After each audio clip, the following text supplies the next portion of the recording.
अस्सलामुअलैकुम दोस्तों, कैसे हैं आप। दोस्तों मैं हूं Mohammad Bilal. Unique air cool and services channel पे आपको खुशामदीद कहता हूं। दोस्तों आज मैं अपने दोस्तों के लिए एक बड़ी यूनिक और बड़ी इंटरेस्टिंग सी वीडियो लेके आया हूं, जो कि आजकल के दौर में हर घर की ज़रूरत है। और अगर जेन्युइन कंप्रेसर की बात की जाए तो जेन्युइन कंप्रेसर तो जेन्युइन ही होता है, लेकिन आज के दौर में अगर बिल के हिसाब से बात की जाए, इलेक्ट्रिसिटी के हिसाब से बात की जाए, तो फिर हमें ज़रूरत है एक यूनिक और नए कंप्रेसर की, जिसमें हमारी इलेक्ट्रिसिटी की बचत हो और हमें एक नॉइस लेस कंप्रेसर चाहिए। तो दोस्तों आपके सामने मैंने जो रेफ्रिजरेटर का पहला कंप्रेसर है वो डेड हो चुका था, तो डेड कंप्रेसर को निकाला है। अब हमने कंप्रेसर इसमें डालना है लो एम्पेयर लो वोल्टेज कंप्रेसर और नॉइस लेस कंप्रेसर। तो इसमें सारी डिटेल्स के साथ आपको मैं एक एक पॉइंट समझाऊंगा, जिसमें सबसे पहले ये कि जी वैक्यूम कैसे करना है, फ्लशिंग कैसे करनी है, और जो यूनिट का कंप्रेसर है वो कितने वाट का होना चाहिए, उसका साइज़ क्या होगा और कितने पॉइंट्स पे ये तैयार होगी, और इसमें जो रेफ्रिजरेंट का प्रेशर है वो कितना रखना है। सबसे पहले ये कि इसका जो हमने कंप्रेसर है वो निकाल लिया है। पुराना कंप्रेसर डेड हो चुका था और उसमें ओवर वोल्टेज की वजह से वो डेड का मसला था। अब हमने नया कंप्रेसर डालना है। नया कंप्रेसर डालने के साथ साथ हमने रेफ्रिजरेटर को ऐसा करना है कि पहले जैसा कि जेन्युइन थी। तो दोस्तों ये हमने एक प्रेशर पंप कह लें, वैक्यूम पंप कह लें, ये हमने रेडी किया। उसके बाद हमें ज़रूरत है जी सीटीसी की। पहला जो हमारा पॉइंट है वो है जी फ्लशिंग का। फ्लशिंग के साथ साथ हमने एक चीज़ को जहन में रखना है कि फ़्लशिंग हमने किस चीज़ के साथ करनी है। तो दोस्तों आपके जहन के सवाल के मुताबिक फ़्लशिंग हमने करनी है जी सीटीसी के साथ। अगर सीटीसी अवेलेबल नहीं है तो हमने सीटीसी की जगह पेट्रोल इस्तेमाल करना है। और फ़्लशिंग किस लिए ज़रूरी है? फ़्लशिंग बहुत ज़रूरी है क्योंकि नए जो कंप्रेसर है उसकी लाइफ का इन्हिसार और रेफ्रिजरेंट का इन्हिसार फ्लशिंग के ऊपर है। अगर फ्लशिंग प्रॉपर नहीं होगी तो आपका जो नया कंप्रेसर है, एक तो उसमें वॉइस होगी, सेकंड उसका जो रनिंग प्रेशर है वो ज़्यादा होगा, और थर्ड ये उसकी जब हम उसको फाइनली तैयार करेंगे उसके जो पॉइंट्स हैं वो डाउन नहीं होंगे, क्योंकि कंप्रेसर को जो रिक्वायरमेंट्स चाहिए वो पूरी नहीं होगी तो हमारे कंप्रेसर की जो लाइफ है वो कम होगी। तो अब हमने करना क्या है, हमने सीटीसी के साथ अच्छे तरीके से फ्लशिंग करनी है। और फ्लशिंग का जो मरहला है वो मैं आपके सामने थोड़ा शॉर्ट कर रहा हूँ, और आपके सामने ये फ्रीज़र के अंदर से जो कार्बन है ये निकल रहा है। अब आपके जहन में आ रहा होगा जी फ्लशिंग क्यों ज़रूरी है।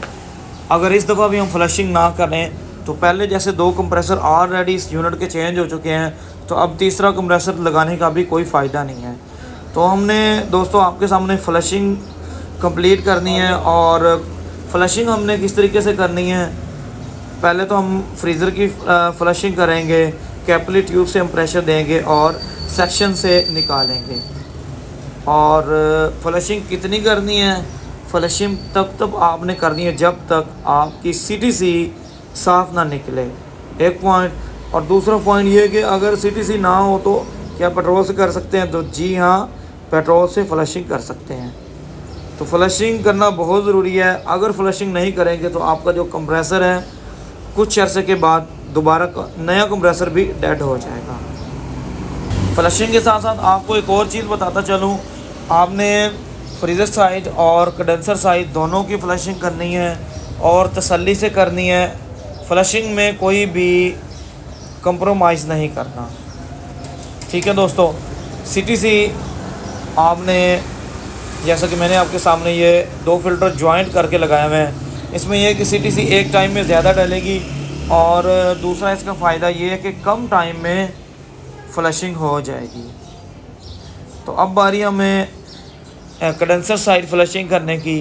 तो कंडेंसर साइड फ्लशिंग करने के बाद नेक्स्ट मरहला आता है जी यूनिट की सफाई के लिहाज से, जो कि इसकी बेस की सफाई की ज़रूरत है। और बेस रस्टेड होने की वजह से बहुत ज़्यादा नाक़िस हालत में मौजूद थी। हमने इसको पहले रेक मार के साथ सफाई की है और कार्बन पेपर जिसको बोलते हैं, सफाई करने के बाद अब हमने इसको पेंट कर दिया है। ये भी आपको दिखाएंगे कि पेंट कौन सा पेंट करना है और किस तरीके से करना है। तो यूनिट हमने ऐसा करना है जैसा कि ब्रांड न्यू यूनिट है।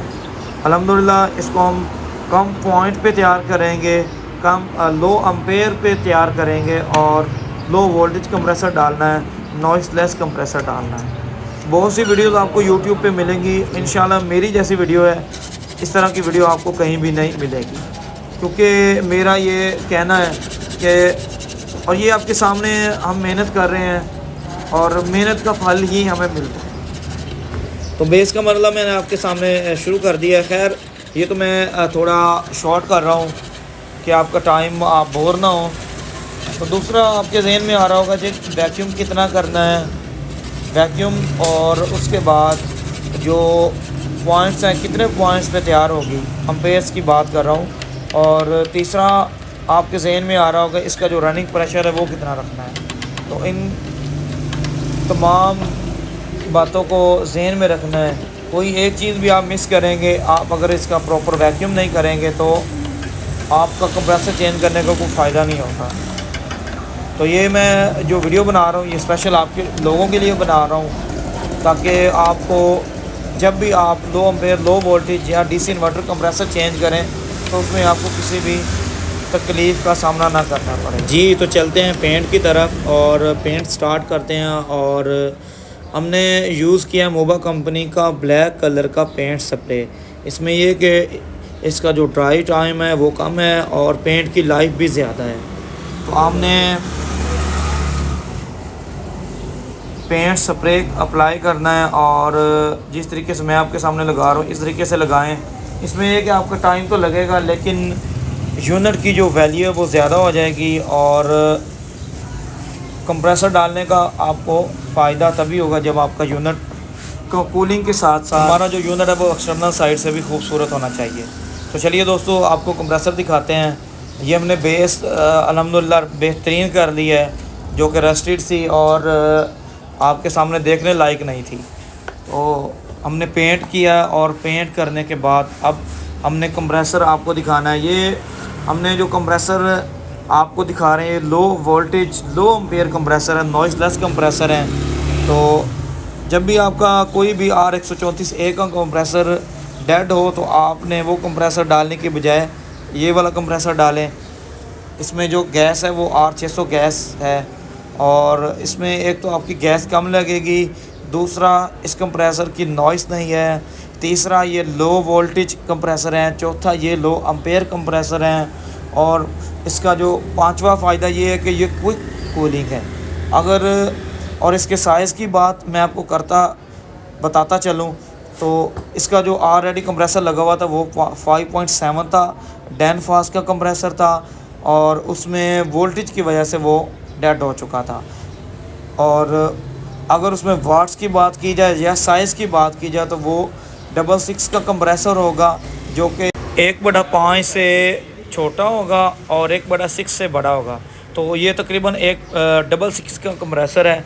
इसको हमने वैक्यूम वगैरह कितना करना है, जॉइंट्स वगैरह तो हमने लगा ली हैं अल्हम्दुलिल्लाह। इसका जो ड्रायर है वो भी लगा लिया है। और अब हमने वैक्यूम कितना करना है, वैक्यूम हमने दोस्तों डीप वैक्यूम करना है। मैक्सिमम आपने 40 मिनट तक इसको वैक्यूम करना है।